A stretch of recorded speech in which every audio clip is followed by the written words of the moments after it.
Vous avez pu voir que cette année, l'or bat tous les records. Il a atteint des niveaux de valorisation absolument historiques et dans le même temps, Bitcoin fait une année 2025 extrêmement décevante. Dans cette vidéo, on va voir pourquoi les jeux ne sont pas faits pour Bitcoin et qu'on pourrait assister dans les prochains mois à un transfert de liquidité absolument massif de l'or vers Bitcoin et pourquoi un tel scénario, s'il se produit, pourrait amener Bitcoin à plus de 200 000 $. C'est parti.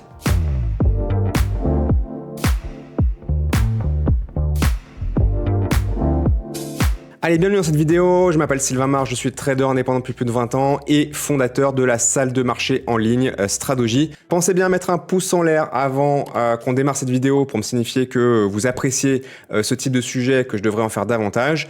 Abonnez-vous si ce n'est pas déjà fait pour recevoir automatiquement et gratuitement mes futures analyses. Alors, je vous l'avais promis, on va aujourd'hui travailler dans cette grande analyse comparative d'action du prix entre l'or et Bitcoin.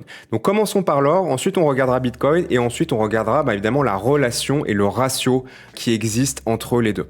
La première constatation que je fais qui m'apparaît assez évidente en regardant un graphique d'or sur le très long terme, puisque là on démarre en 1970, c'est qu'en gros nous avons de longues phases de non-performance, voire de consolidation, suivie par une phase relativement courte qui nous emmène sur un nouveau plus haut historique. On l'a eu ici une première fois, donc de 74 jusqu'à 78. Ensuite, on l'a une deuxième fois des années 80 jusqu'à la crise de 2008, où on a retrouvé de la surperformance. Et on l'a de nouveau ici, de 2011 jusqu'à maintenant. Ce qui est intéressant aussi de noter, c'est que les phases mania, comme on est actuellement, c'est pas du tout les bons moments pour acheter de l'or, puisque par exemple, si on prend l'avant-dernière, si vous achetiez pendant la phase mania des années 80, il fallait attendre 28 ans pour revenir à break-even sur votre investissement. Ça se raccourcit avec le temps, là on est sur un cycle plus court, mais quand même ici, phase mania, vous achetez en 2011, il vous faut quand même 12 ou 13 ans pour revenir ne serait-ce qu'à break-even et ensuite quelques années de plus pour enfin faire un profit. Donc oui, sur le long terme, ça ne fait que monter, mais attention, c'est quand même un actif qui vaut mieux timer plutôt que se précipiter à faire la queue pour acheter un lingot d'or, comme on a pu voir ces dernières semaines, les particuliers, là, ce qu'on appelle le retail, qui se fait avoir par la phase mania. Et à mon avis, je pense qu'on n'est pas très loin d'un top de marché, au moins local, sur l'or actuellement. C'est intéressant de noter aussi que le dernier breakout d'ATH, le précédent, on avait une progression d'environ 100%, plus ou moins, post-précédent ATH, et qu'on a exactement la même chose sur les derniers mois au-dessus de l'ATH de 2011. Donc ça, c'est aussi une information à prendre en compte quand on essaie d'estimer si on est proche de l'éclatement de bulle ou pas, et moi je pense que c'est le cas. Alors éclatement de bulle, je ne sais pas si on est en bulle sur l'or actuellement, et si on va avoir un éclatement de bulle, mais en tout cas proche d'un top de marché. En termes de durée, on est sur quelque chose d'un petit peu plus court, mais on voit que même sur la durée de cette phase d'accélération post-précédent ATH, on est quand même malgré tout dans un ordre d'idée de 2 à 3 années qui est assez similaire encore une fois. Donc ça, c'est la premier élément d'analyse un petit peu qu'on peut observer sur l'or. Maintenant, si on met ça en comparaison avec le Bitcoin, on peut constater une forme de corrélation inverse entre les deux actifs qui est assez intéressante. Même en remontant vraiment au tout début de la cotation de Bitcoin, on peut voir ici une phase mania post-ATH sur l'or qui finit par topper. Et juste après que l'or se mette à topper, on a une grosse progression de Bitcoin. Alors oui, on était en 2011, donc forcément, on a fait des milliers de pourcents. Mais si on regarde le comportement du prix, on voit cette logique-là de l'or qui se met à topper et le Bitcoin qui se met dans le même temps à faire un très joli bull run. Si on regarde un petit peu plus récemment, ici, on a eu une première montée sur l'or, qui n'était pas une montée post-ATH, mais pour revenir justement à l'ATH précédent, donc quand on avait atteint plus ou moins un bottom et que on avait eu de nouveau un mouvement d'ampleur, puisque l'or avait doublé de valeur de 2018 à 2020 pour passer grosso modo de 1000 $ à 2000 $.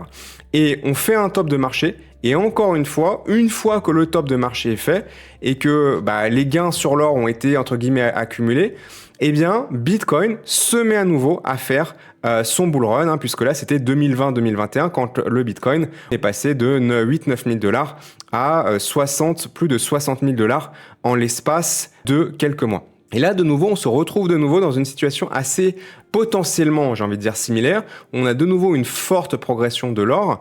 Il semblerait qu'on ait trouvé un top local ici, hein, puisqu'on a commencé à redescendre et les choses commencent un petit peu à souffler sur l'or, hein, qui est passé quand même de 15 000 milliards à 30 000 milliards en l'espace de 18 mois. C'est quand même absolument phénoménal.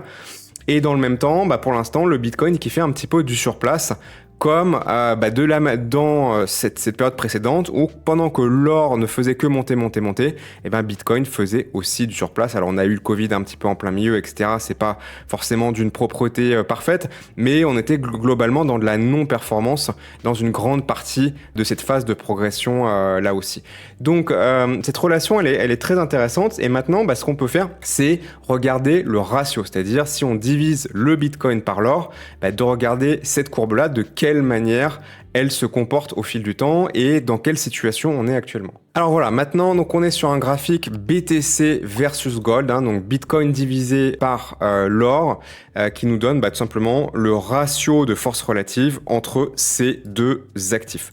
Donc on voit globalement une courbe qui ressemble beaucoup à celle de Bitcoin. Hein. Pourquoi est-ce que ça ressemble beaucoup à celle de Bitcoin ?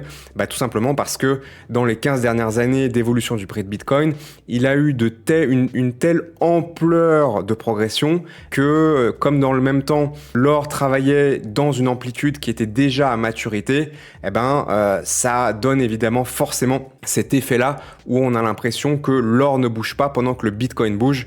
Et donc en divisant l'un par l'autre, surtout les premières années, on a l'impression que c'est une courbe quasiment confondue à celle de Bitcoin.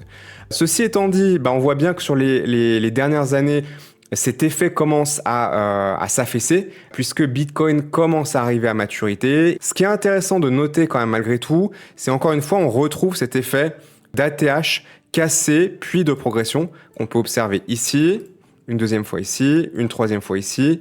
Et là, c'est la grosse question puisque on est sous cet ATH Bitcoin versus Gold depuis maintenant 4 ans.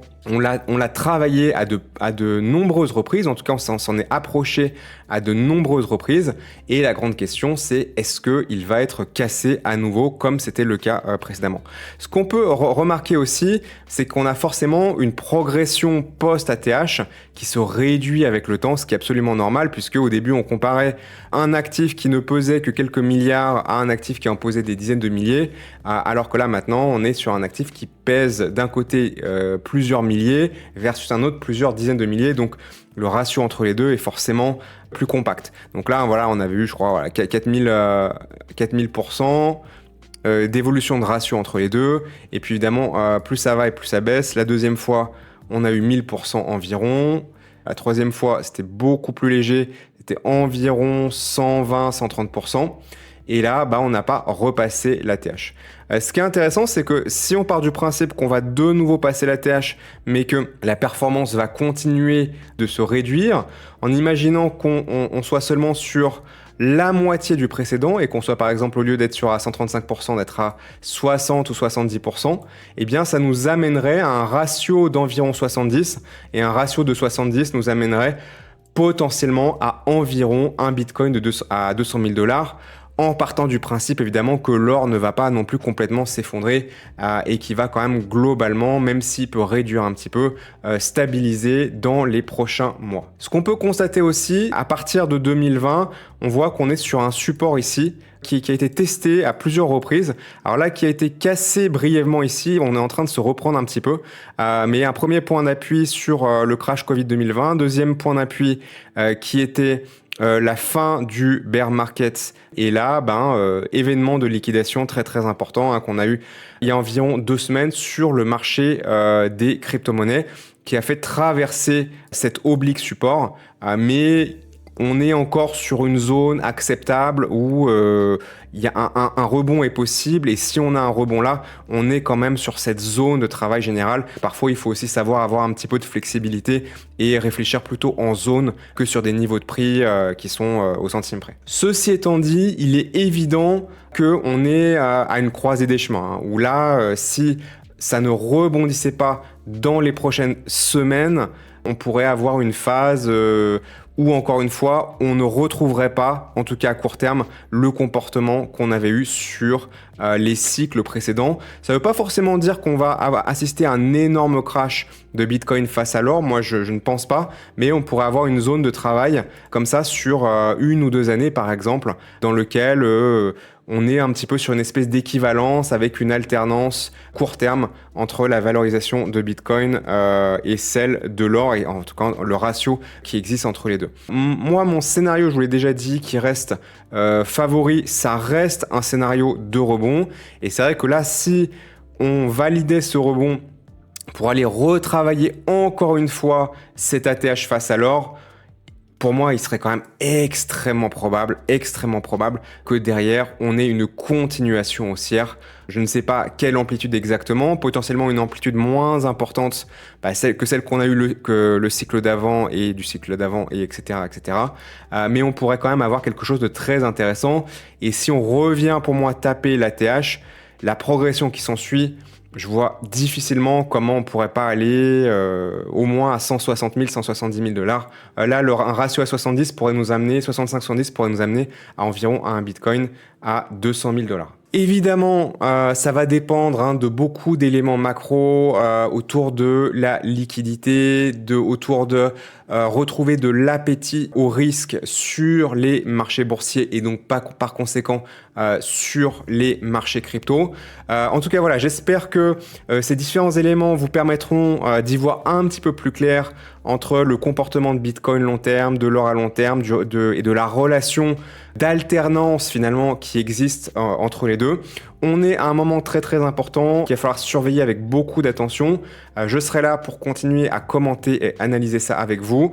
Vous pouvez nous rejoindre sur la salle de marché de trading crypto Stradogy, le lien en description. Vous pouvez également nous rejoindre sur notre plateforme d'investissement automatisée blockchain Palantex. J'ai pas le temps de vous expliquer ici, mais vous pouvez aller sur le site et découvrir tout ça par vous-même. Pensez bien avant de partir à laisser un pouce en l'air pour me signifier que vous avez apprécié cette vidéo et que je devrais en faire davantage du même type. Abonnez-vous si ce n'est pas déjà fait pour recevoir les futures vidéos que je vous propose chaque semaine, et à très bientôt. Salut!